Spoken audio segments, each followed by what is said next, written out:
নিরাপত্তা উপদেষ্টা ডক্টর খলিলুর রহমানের সঙ্গে একটা দূরত্ব রয়েছে, এটি মোটামুটি মানুষের একটি প্রতিষ্ঠিত ধারণা এবং তার কিছু যৌক্তিক কারণও নিশ্চয়ই রয়েছে। এবং ডক্টর খলিলকে কেন্দ্র করেই সরকারের সঙ্গে সেনা প্রধানের যে একটা দূরত্ব শুরু থেকেই সেটি আরো গভীর হয়েছে, এ কথাও মানুষ জানে।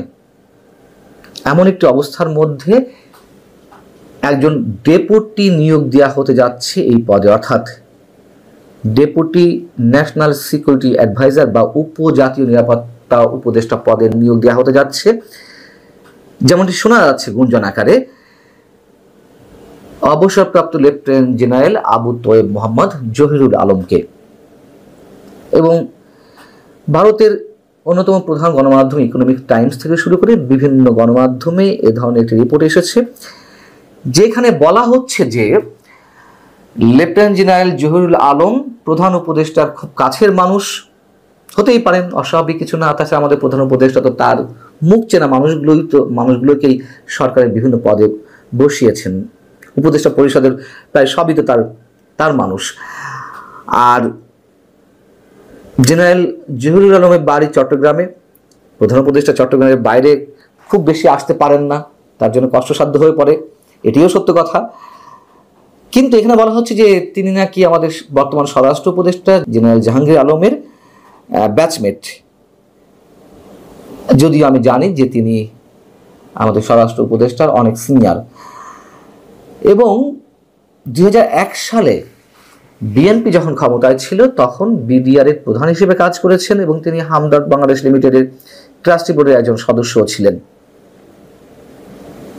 ভারতের এই গণমাধ্যমগুলো যেটা দাবি করছে তা হচ্ছে, যা লেখা হচ্ছে, আমি একেবারে স্পষ্টভাবে লাইনটি পড়ছি, the appointment may could further dent Dhaka ties with New Delhi. অর্থাৎ তাকে এই পদে নিয়োগ দেওয়া হলে ভারতের সাথে বাংলাদেশের এই মুহূর্তে যে সম্পর্ক একেবারে তলানিতে বিরাজ করছে, সেই সম্পর্ক আরো বেশি খারাপ হতে পারে, খারাপ হওয়ার সম্ভাবনা রয়েছে। এগুলো ভারতের গণমাধ্যমের দাবি এবং তারা দাবি করছেন জেনারেল জহিরুল আলমের সঙ্গে নাকি পাকিস্তানের সামরিক গোয়েন্দা সংস্থা আইএসআই এর ঘনিষ্ঠ যোগাযোগ রয়েছে। আইএসআই এর একটি প্রভাব সাম্প্রতিক সময় বাংলাদেশের উপরে স্পষ্টভাবে দেখা যাচ্ছে। অনেকেই মনে করেন যে আইএসআই এর একটি প্রভাব সৃষ্টি হয়েছে এবং সেদিক থেকে ভারতে এই বিষয়টি আনতেই পারে। কিন্তু আমি যতটুকু জানি, লেফটেন্যান্ট জেনারেল জহিরুল আলম একজন প্রগতিশীল মানুষ, একজন সংস্কৃত মনা ব্যক্তিত্ব এবং তিনি নিঃসন্দেহে বাংলাদেশের মুক্তিযুদ্ধের সপক্ষের একজন মানুষ। তার সেনা প্রধান হওয়ার কথা ছিল বিএনপির সময়ে। আমরা এটুকুও তো জানি, জেনারেল মইনি আহমেদকে 5 জন সিনিয়র অফিসারকে ডিঙিয়ে তাকেই সেনা প্রধান করা হয়েছিল।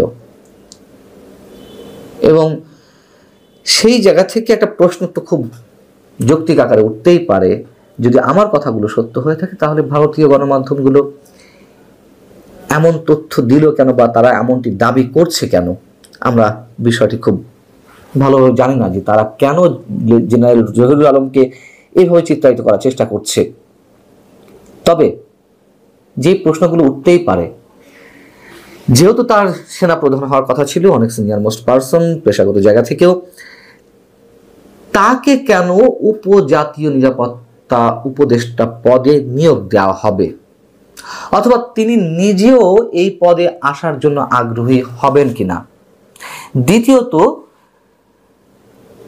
এই পদটি কেন ক্রিয়েট করা হচ্ছে? এ ধরনের কোনো পদ তো এর আগে আমাদের ছিল না, যেখানে ডক্টর খলিলুর রহমানকে বা তার মতো একজন বিতর্কিত মানুষকে এই পদে নিয়োগ দিয়ে আমেরিকা থেকে ডেকে নিয়ে এসে তাকে এই পদে বসিয়ে কম সমালোচনার তো জন্ম দেওয়া হয়নি। সেইখানে আবার একটি নতুন পদ সৃষ্টি করে, তাও আবার জেনারেল জহিরুল আলম মানুষের মতন ব্যক্তিকে এই পদে নিয়োগ দেওয়ার চিন্তা ভাবনা আমি জানি না যে অনেক কিছুতেই গরমিল। এবং এটাও সত্য কথা যে তাকে যে চূড়ান্তভাবে নিয়োগ দেওয়া হচ্ছে এমন কোনো কনফার্মেশন পাওয়া যায়নি, এগুলো সব গুঞ্জন আকারে শোনা যাচ্ছে এবং কিছুটা সত্যতা থাকতেও পারে। সেই জায়গা থেকে তো অবশ্যই আলোচনা করছি। এবং সবচেয়ে বড় প্রশ্ন, এই পদে যে আরো একজনকে নিয়োগ দেওয়া হতে যাচ্ছে, সেটি কি জেনারেল ওয়াকরুজ্জামানের সঙ্গে পরামর্শ করা হয়েছে?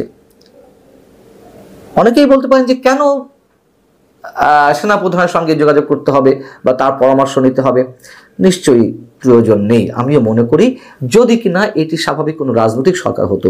এটা তো আর স্বাভাবিক কোনো রাজনৈতিক সরকার নয়, স্বাভাবিক তত্ত্বাবধায়ক বা অন্তর্বর্তী বা নির্দলীয় সরকারও নয়। বিশেষ মুহূর্তে বিশেষ অবস্থা বিবেচনায় এই সরকারের সৃষ্টি, এবং যেখানে সেনাবাহিনীর একটি বড় রোল রয়েছে অন্তত আগামী নির্বাচন পর্যন্ত, সেখানে সেনা প্রধানের বক্তব্য নেওয়া বা তার পরামর্শ নেওয়ার তো অবশ্যই প্রয়োজন রয়েছে।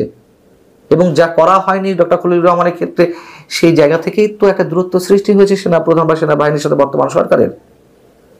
এবং এদিকে চীন সফরে যাচ্ছেন এই মুহূর্তে যুক্তরাষ্ট্রে অবস্থান করা ডক্টর খলিলুর রহমান। এই মাসের শেষের দিকে তিনি চীন সফরে যাবেন। আরো মজার বিষয় হচ্ছে যে চীন সফরে যাওয়ার কথা ছিল এই মাসের শেষের দিকে সেনাপ্রধান জেনারেল ওয়াকরুজ্জামানের। একথা আমি নিজেই আপনাদেরকে জানিয়েছিলাম।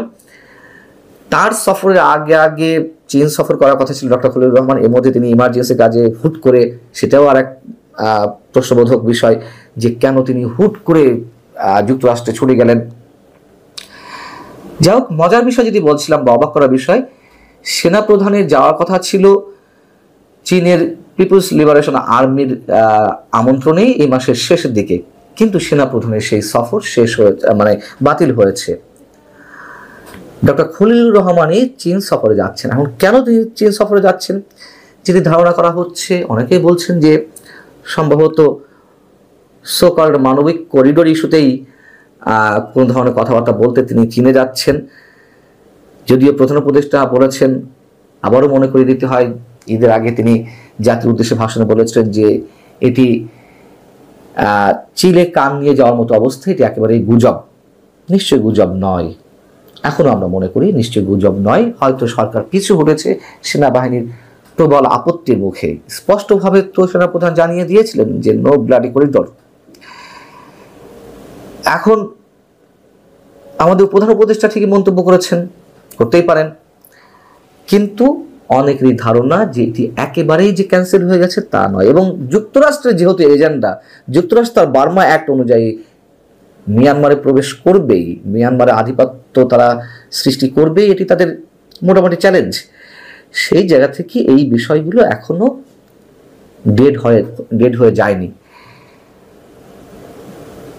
এবং সেই বিষয়টিতে সম্ভবত কোনো ধরনের পরামর্শ করতে, কোনো ধরনের আলোচনা করতে ডক্টর খলিলুর রহমান চীন সফরে যাচ্ছেন, যেটি জানা যাচ্ছে।